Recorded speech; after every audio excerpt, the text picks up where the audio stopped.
So here are some of the samples that I've created. This one's kind of an animal theme.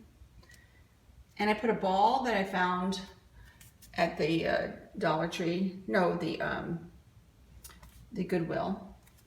This was a flower theme, and I glued these little things so the birds can hold on to them. I also glued these in. This had a really pretty tall green vase. Here's, you can start by looking at the colors that are in your reservoir where the birds will be swimming.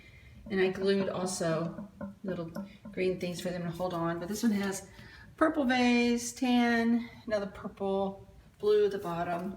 This is one of my favorite ones here.